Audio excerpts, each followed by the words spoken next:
can you imagine, like, who could have sex with their friends chanting football songs? But I can't parallel park if my friends are in the back seat. Like, there's no way that I'd be, if they were kind of, do you know what I mean? You'll never walk alone.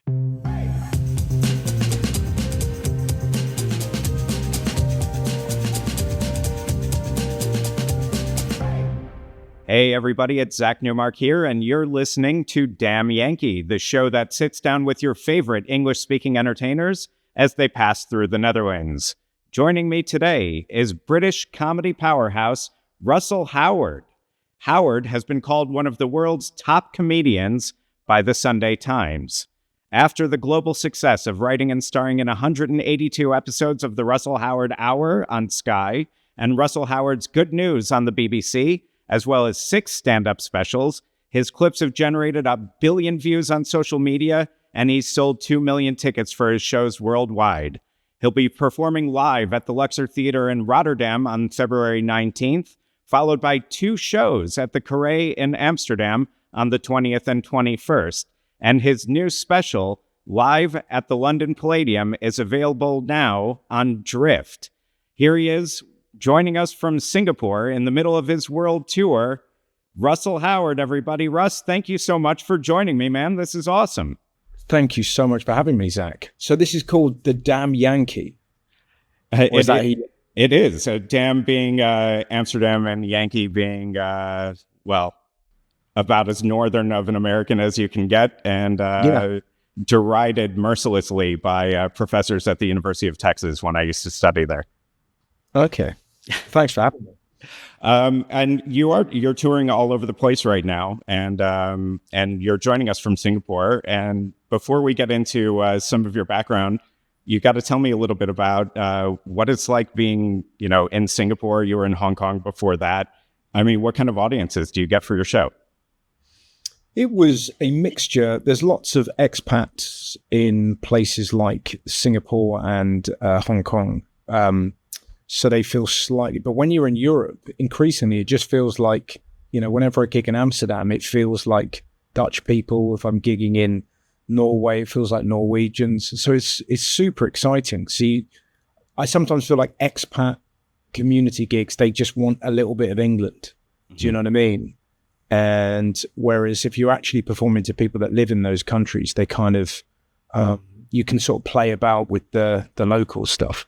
So that's kind of what been doing here. Like, I always find Amsterdam such a fascinating place because it's so one of my main memories is seeing so many people cycling and so many dogs in baskets and just with no seatbelts.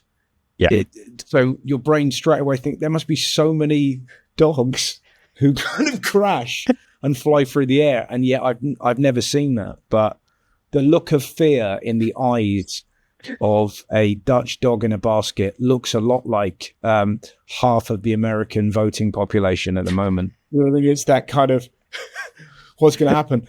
When's this going to end? Oh, man. When does this wild ride end? So I moved here almost 20 years ago. When I moved here, I had this little half beagle, half Shih Tzu, looked like a little Jack Russell Terrier. And I saw exactly the same thing, and I thought, okay, this is what I'm going to do. I stole a shopping basket from one of the supermarkets here, and I fixed it up with tie rips to the front of my bike, and I put my dog in it. And I think the first time that I tried riding around with her, she must have caught a scent of something because she tried leaping out of the basket, and I just had to grab her by the collar and desperately try to hold on to her while I'm flailing around on this bicycle.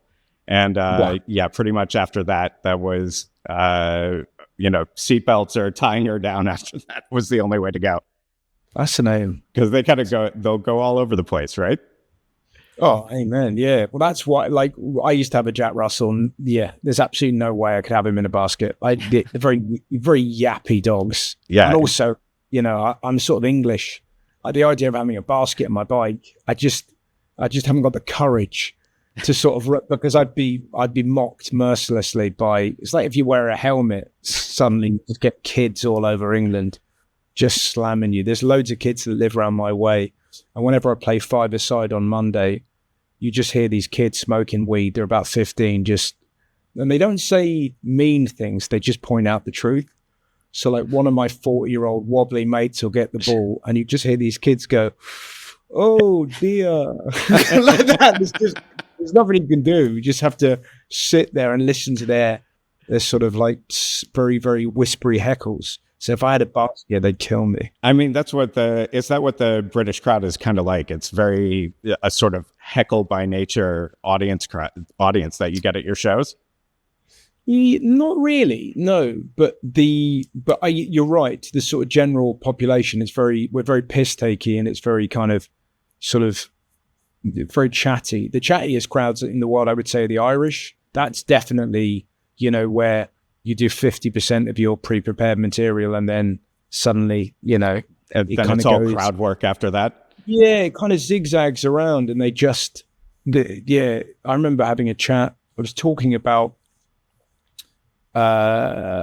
sex clubs, I think, and an Irish lady said that she'd been thrown out of a sex club, which is, for someone to volunteer that information in the middle of a gig is, it's pretty exciting. Yes. And I said, "Why were you thrown out?" And it was the most sort of Irish response. It was so poetic and yet so filthy. And she said, "There was a lady on stage having a go on herself with a dildo, and I felt inspired."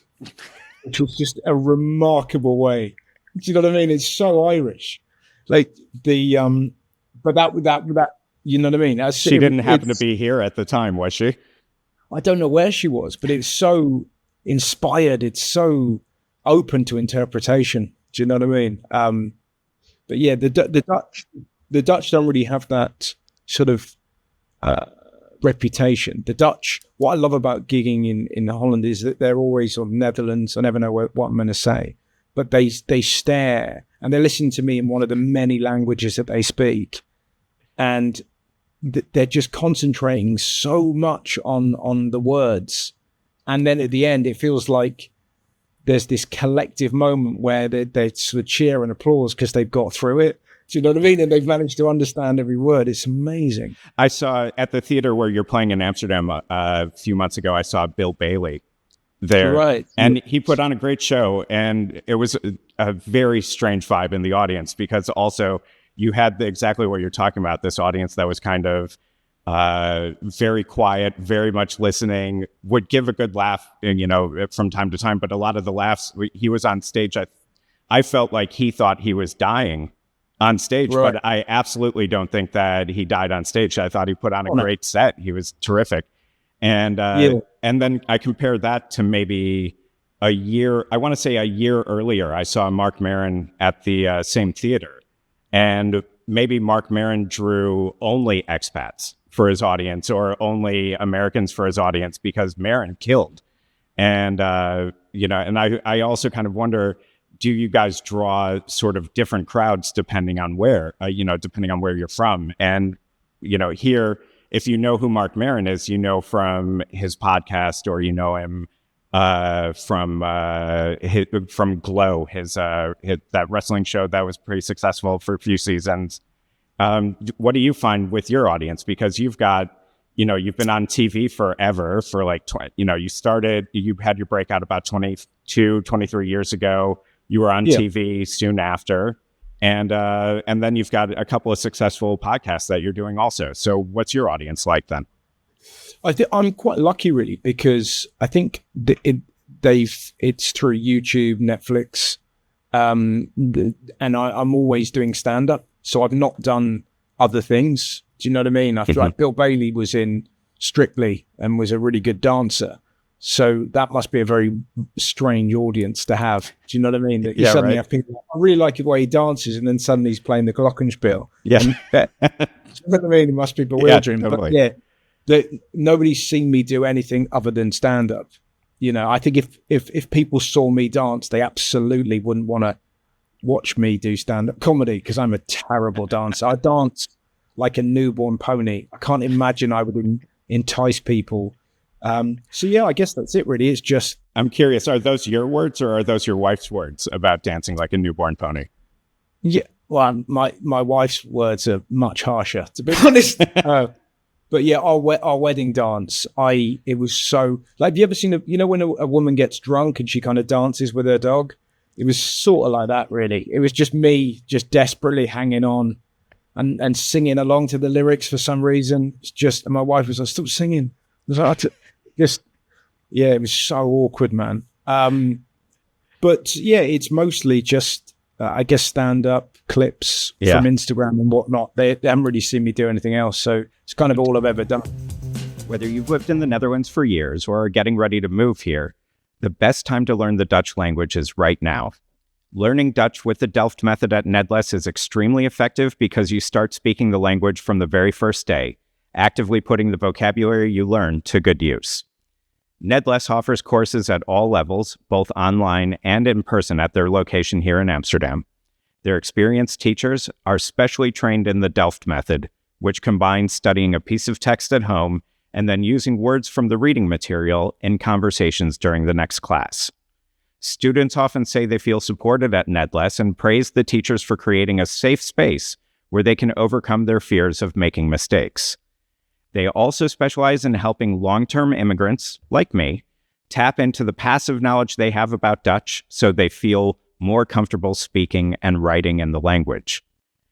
Dutch classes begin at all levels on a rolling basis, so sign up today and save 10% with discount code PODCAST. Find out more at nedles.com, Nedles.com. That's Nedles, Dutch for internationals. I find your career really interesting right now because you've really had an enormous success with television, in my opinion. Right. The guesting on the panel shows as the start, and then 2 shows that were yours. All the travel documentaries you did with your mom, and now you've kind of decided to give it all up, is what I've heard. Are you just to focus more on the stand-up? Is that right? Yeah, I just find it I find it so creatively rewarding, stand-up. There's no kind of committee. So if you have an idea, you can just go on stage and let the audience be the jury of the idea, and then you create with each other rather than, having executives or kind of lawyers or sort of channel bosses or whatever sort of saying what you can and can't do. And it'll probably change, but the state of topical comedy in the UK is pretty weird. Like we didn't have any satirical shows on during the last election, which is, can you imagine that happening in the US? There's a big Dutch topical show that I've been on before. The guy's name escapes me, but he's excellent. You were here when you were here a few years ago. You were on Arjan Lubach. Is that who you mean? That's the one. Yeah, he's fantastic. Yeah, that's what I mean. But it's so strange. So in the UK, we don't really have political comedy, and yet if you go on the internet, there's a lot of it. Yeah, and there's a lot going on, and people are interested, and particularly at the moment, it's so like trying to wade through, this sort of first month of the Trump administration, and there's so much it's just so interesting, and there's so much stand-up in it. The great thing about doing stand-up comedy is that you can see what Trump's doing with scientific research, and that they're scrutinizing and potentially banning certain scientific research if it's got 38 words in, and some of those words are disability, trauma, and women. And just finding that out is, to me, so insane that it just makes me want to write jokes about it. And rather than have to wait for somebody to go, right, in 3 weeks' time, you can write some jokes. Do you know what I mean? And so I'm curious about that because, you're going to be, when you're here in Amsterdam or in Rotterdam first and then in Amsterdam, then you tour around Europe for about a week before you head off to the US. And the city you're going, I think 3, maybe 4 cities in Texas, including Austin, where I used to live at one point. And so I'm super curious. Are there jokes from, I watched your last special. You've got jokes about, like the anti-wokeness. You've got jokes about, people who are against inclusivity kind of in general. And you've got, your joke, you talk about cancel culture a little bit, I think. And here you're going to Texas, where, a very red state, and, very much voted along, kind of opposite for some of the things that you stand up for. And so I'm wondering, how do you build that into your set? How do you build that into your show? Well, I think I would imagine that the people that will come and see me are, like I say, they've seen YouTube, they've seen Netflix. They kind of know what I'm about. So I'd be amazed if there was somebody who was really pro-Trump. Do you know what I mean? Yeah. And kind of, I would be fascinated if that family were like, let's stop, picketing abortion clinics. Let's go watch some comedy. Like, I can't imagine that they're there, but I would never change my kind of stance on it, and I just think, I don't know, the great thing about stand-up is it's your opinion. And I think if you dig deep, I think it's like, to go back to my last example, right? If you're scrutinizing scientific papers because they've got, words like women in, and historically is another word, then that sort of means you can't have the past. Right. And that for me transcends whether you're kind of blue or red. Sort of, it shouldn't be a president's job to tamper with science. Like, the majesty of science is that it goes wherever you want, and you can figure out, like, we found penicillin through a mistake. Viagra was found through a mistake. There's all these kind of, the chainsaw was originally developed to help during childbirth. We don't do that anymore. Like, it's... I can't tell if you're saying that's a good thing or a bad thing. It's a fucking... Of course it's a good thing, but the point I'm making, it's that, like, I love digging deep into stuff and then trying to write jokes about it. And to me, that logic is... The logic of not interfering with science makes complete sense, So I wouldn't be afraid to say it in front of strangers. So I'm kind of curious, because now you're touring. Is this the first time that you're touring with your wife, or has she toured with you before? My wife has toured with me before. My son hasn't. Yeah, because your son is just 8 months now. That's right. He's 8 months old. Yeah, and he's beginning to roll and beginning to crawl, which is ideal for traveling in a bus across Europe and America. So it goes back to the Jack Russell in the basket, man. We're going to have to.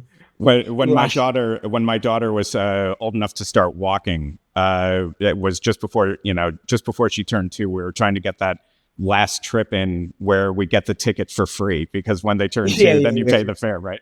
And so my wife and I, we flew with my daughter, flew from here to Helsinki to Bangkok. And with my daughter just learning how to walk, it was like a 12-hour flight of just me chasing her all the way around that airplane nonstop, because she was also too young to sit down and watch anything or do anything for longer than 10 minutes. So it was just like 10 hours of running around the airplane. And then the plane touches down and she fell asleep. Yes, of course she did. Of course she did. Yeah. Yeah. The Australians have got a thing called, I think it's Phenergan. It's some drug that they give their kids that just knocks them out, right? But something like 1 in 20 of the kids, it can have a different reaction, where it's basically like giving Coke to children. So it's just like, can you imagine that moment of just like, right, there you go, take your medicine. Oh, God. So it sounds like somebody might have slipped some Phenergan into your daughter, and she was in. You've got me so curious, because, with the tour, with your kid, with your son at the age that he's at, are you writing while you're on tour? And how are you finding time to actually sit down and do that? So I've been in my hotel room in Singapore on my own. So they didn't come to Singapore. So I've just been writing. Like, it's so bizarre, like trying to write about the Netherlands whilst you're in Singapore. Right. But that's what I'm doing. So, and then on tour, I kind of just have to find my moment. So if he's having a nap, there's 2 hours, just think, write, get on with it. And then when he wakes up, we'll look after him. But I think it sort of just adds to the process as well. Just, I'll see the country in a different way. Like last time I went to Amsterdam, I kind of, we went to different places I imagine we won't go with a kid. Do you know what I mean? I'm not going to any cafes. I mean, you've got a great bit about that in your special, which I swear is two of those things that you mentioned in your special. I feel like are things that were ripped out of my own experience moving here. And one of them's the drug dealer on the bridge in the red light district, and then the live porn theaters everywhere is this is it hysterical. But it's also, that's what's so sort of fascinating about Amsterdam, that is because there's just a myriad of, it's either beautiful or erotic around every corner.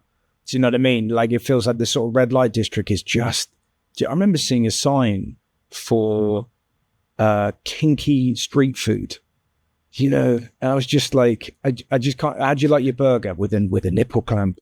Like, and there was a shop that was selling luxury bondage gear, I mean, you don't want to cheap out on bondage gear, right?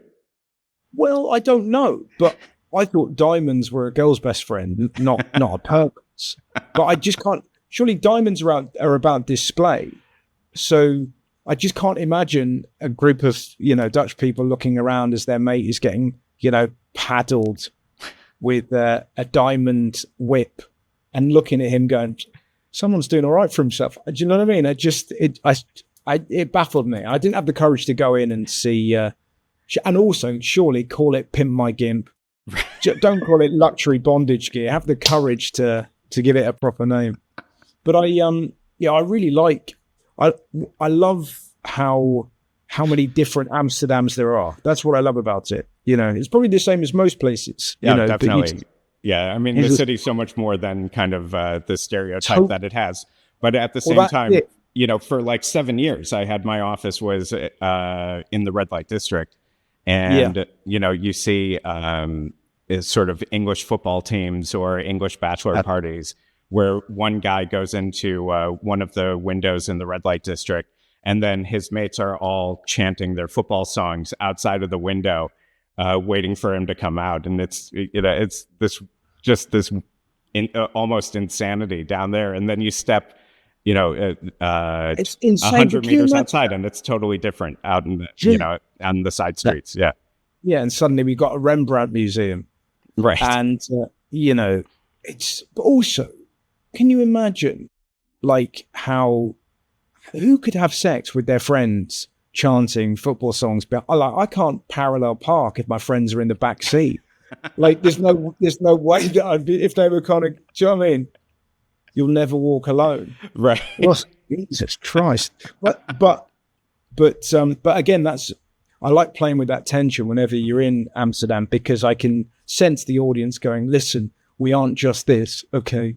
Right. But that's what makes it so remarkable. I love it. And then how are you, how do you find Rotterdam? Have you played in Rotterdam before? Yeah, we did it last time. But we were quite in and out. So hopefully get a bit more time there this time. Have you been to, I presume you must have done. Oh, sure. I mean, everything here is, within an hour or, it's 45 minutes on a fast train to get to Rotterdam, or an hour on a fast train. What would you recommend? What should someone do while they're in Rotterdam? Other than the sights, walking around Rotterdam it's a very different vibe and a very different city. I mean, almost the entirety of the city was destroyed in World War II. And so, so much of what's there now is, built in, the last 7 decades or so, and how it's developed there is very different from other cities, in the Netherlands. And, there's a sort of, forced rivalry between Amsterdam and Rotterdam, but I think it's a lovely city. My friends who end up moving there or living there, but I totally understand why they live there, because I like the vibe there and it's just a nice place. So definitely. But I was curious because also you're talking about checking it out a little bit more. But would you say you were sort of one of those comedians who goes out after shows, or are you one of those comedians who goes home after shows? Well, it'll be slightly different this time because we'll be on the bus, but I'll definitely be. I definitely go out. Whenever I'm in a place, I like going to coffee shops. I kind of like going to bars. I like talking with the locals. I kind of find that even if it's just the promoter or my support act, or just people. It's so great to be able to people watch and just have a good kind of wander around. You kind of get a feel for it. So yeah, I'm definitely not a guy who holds up in the hotel. Americans, you still have one last chance to collect the extra $1,400 the U.S. government owes you from round 3 of the stimulus package if you are behind on your taxes. The experts at My Expat Taxes can guide you through the process, just like they helped me. And if you haven't filed taxes in the U.S. in a while, or ever, My Expat Taxes will quickly and easily bring you up to date with the IRS. That way you can still collect that stimulus check, but only if you sign up and file by June 16th. For me, even after living abroad for 17 years, American tax bureaucracy felt like a Kafka-esque nightmare, but not anymore. My Expat Taxes gives me a real sense of relief with their easy-to-use, up-to-date software, maximizing tax benefits like the foreign earned income exclusion, and they even file my foreign bank account reporting at no extra charge. They are secure and reliable with a commitment to data privacy and confidentiality. So whether you're catching up or simply filing your return on time, let the experts at My Expat Taxes wipe away your tax anxiety. And use discount code Dam Yankee to get 10% off your purchase. That's DAMYANKEE, Dam Yankee, at myexpattaxes.com. Your life just got a whole lot easier. I have to ask you about this because the rumor, or that I've heard, or things that we've seen before, is something about the chocolate milk gang. Have you heard of this? Do you have any idea what this is? The chocolate milk gang? Oh right, yeah. So apparently, it's you and John Oliver and yes, 4 or 5 other comedians. Yeah, that's right. Yeah, well, when we were young. Like, I think when I was, I started doing stand-up when I was 18 and I looked about 11. So, sort of the idea of like going to bars after gigs, it was just an absolute minefield because it was just, I used to get ID'd before shows all the time. And that really just gets rid of any kind of pre-gig swagger. Do you know what I mean? It's you just trying to find your ID. So yeah, we just kind of, we would do gigs and then just kind of go and hang out in like coffee shops more than kind of, bars. Do you know, where did that term come from, the chocolate milk gang? Because John Oliver said he had never heard of it before until it was brought up on a podcast like 3 months ago. Yeah, well, Jason Byrne, the Irish comedian, went, it's the fucking chocolate milk brigade. And implying that instead of having beers, we'd have milkshakes. And it just stuck. I don't know why. It was just this weird... yeah, I mean, to be honest, as far as nicknames go, it's not the worst. But yeah, but now I'm an old man. I like a glass of wine. I like a beer. I still like a chocolate milkshake. And whenever I slurp one, I'm kind of reminded of the innocence of my youth. But it's so weird. It's this. Me and John have an odd connection through milkshakes. Do you know what I mean? But yeah. Are you going to see him or anybody else? Because is New York on your tour when you're in the States? Yeah, we're doing that next year at some stage. Yeah. I'll kind of the US. It's just the West Coast. So yeah, we'll be doing the East in I forget when, but yeah, I normally hang out with John. It's so much fun because he's such an old friend of mine. And then whenever I'm there, I try and catch one of his shows. And I can't tell you how cool it is just to see your mate like smashing a great big American TV show and just all these Americans super excited to see John. When, me and John have done many gigs together down the years and that was not always the response. Do you know what I mean? So it's pretty cool.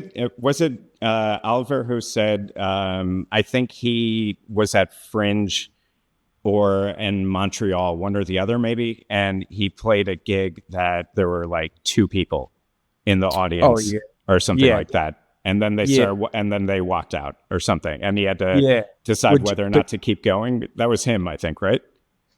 yeah, John had many walkouts. Yeah, but he was always trying something. He was always he was in a state of permanent evolution. But as a consequence of that, some people just but he would doggedly stick to it. And I remember him telling me that story that basically he did the show, 2 people in. After about 20 minutes, one person left. 10 minutes later, the other person bailed. Right. And he sort of looked at the sound guy and was like, "Shall I carry on?" And apparently the sound guy just went like that. And it was just that moment of going, "Oh well." I got to know what's your biggest bomb then? Wowzers! The strangest bomb I ever had. I was doing a Christmas show in Essex, and a lady threw a sex toy at me, and it hit me in the face, and that was pretty demoralizing. Yes. And also, like, that woman had very little faith in the evening. Do you know what I mean? Mm-hmm. Just like, got my wallet, got the keys, nearly forgot my dildo. So that was what was strange is I was the opening act, and the headliner left the stage early. I carried on, but the headliner left the stage because somebody hit him with a sausage roll. And the owner of the club was like, that was pathetic. Somebody hit you with a dildo and you carried on. A sausage roll was all it took to bring him down. And I didn't want to sort of point out that I really needed the money. And Right. they could have thrown anything at me. But yeah, that was probably the strangest. But in terms of bombing, it's kind of that thing of, it's just part of the process when you're young. And sometimes when you're older as well, you just got to work ideas out and go to a small room, a dark room, and just see what sticks. Yeah, because that was something that you were in the news for not too long ago. I think during COVID was when you were going back out and you walked off stage because somebody was filming your set, something like that. And I mean, do you still feel so strongly about such things now about... Not really. That what made that particular gig unique is that I was doing it as a favor of a friend of mine's. There was like, honestly, 20 people there, and she just kind of had her camera like in my face, and I was just going, oh, "Come on, can you not do that?" And she basically sort of said, "It's my right, just perform." And I did not react well to that. So it was more the kind of, "Come on, dance for me." And I was just like, I cannot dance for you. And was just fucked off. And I had a load of ideas, and it was COVID, and they're on my notes. And Yeah. it was the whole, you need dark rooms where you can figure things out. But if she records it, it becomes tangible in the truth. And some of those things I may not believe in an hour's time, but I just needed to figure out, it was just. And I was trying to be reasonable, and she was just going, "Come on, get on with it." And I bit of red mist. Yeah, how do you deal with that now? How do you test out new material? Because obviously... Well, I go to a club called Top Secret Comedy in London, which is amazing, and loads of kind of comics go, and the audience are brilliant, and they don't record it, and you just kind of figure it out. And they're really cool crowds, so they're not like easily sort of offended. They're not easily riled up. So it's just this perfect, dingy little sticky floor gig where people pay like £3 to get in. It's amazing. And then you just go there with a load of notes and kind of stand there and see what works. It's the most fun, honestly. It's so much fun because you generally have no idea how it's going to go. It's great. You've got your recent special that you just put out. I want to say 3 months ago. Was that live at the London Palladium? Right? Yeah. How do people get to watch that? So where do people go to watch that? Thank you so much for the ability to plug. You can stream it from my website. It's russell/howard.co.uk. And that's also where all of your tour dates are. That's what. Oh my God! Look at you. That's I'm here for you, man. All the tour dates, yeah, we're doing, we've got 8 gigs in Europe, starting next, I don't know when this is going out, but starting Wednesday the 11th, I believe. Is that? No, that's not it. You'll be in your Singapore Tuesday the 11th. That's right. And then Yes. the following week, you'll hit Rotterdam and then That's Amsterdam. And off the top of my head, Paris, a city in Slovenia or Slovakia, which I can't pronounce, and I'm not going to try to right now, and Austria and Vienna before you head off to America, right? That's correct. My God, you should be my PR man. You know the lot. Oh my God, your PR team, I'm going to tell you, your PR team's amazing, by the way. So yeah, they're great. Give them some thanks after this. I absolutely will, yeah. Chloe and Vicky, fantastic. But you're coming here. I'm just curious how your audience for these shows that are coming up, is that going to be a lot of new material compared to what's on that special? Yeah, it's completely new. So completely new. Yeah, so it's a completely different show. So yeah, I've been kind of like writing a show underneath that special. So yeah, it's brand new. That's how do you manage to record 1 hour and write another hour in the same year? It's well, because you have to really like stand up, and it's very handy if you have an 8-month-old son, because yeah, lots of things happen. I'll be honest with you, an 8-month-old son and Trump becoming president has really helped me. Do you know what I mean? It's that thing. A gold mine for comedians, maybe questionable for some people out there. Yeah. But yeah, 2 very different babies. So they've both been very useful to me. And I before I let you go, I got to tell you, the club that you're playing in Austin is called Emos, which is actually a moved club. It used to be in the city center. Emos is home to the old Emos, is the weirdest punk rock show that I ever went to in my entire life. It was in, I think, 1999, 98. I saw the Dwarves play there. It's a band known for getting into fights with security, cops, their crowd, their audience. I think the entirety of the show lasted 10 minutes before the lead singer started throwing beer bottles against the brick wall of the place, smashing up everywhere. Then the fight broke out. Someone smashed into the drum kit, and they said thank you and good night, and we're off the stage in about 10, 12 minutes. What I love about that story is that there was clear, insane violence, and then they went, thank you, good night. There's something magnificent about that. Do you know what I mean? Imagine like smashing a bottle and then go, anyway, we've been the Dwarfs. We'll see you next time. There's something really, do they still do the Beatles bow? Right. At the end? Exactly. It's fucking mad.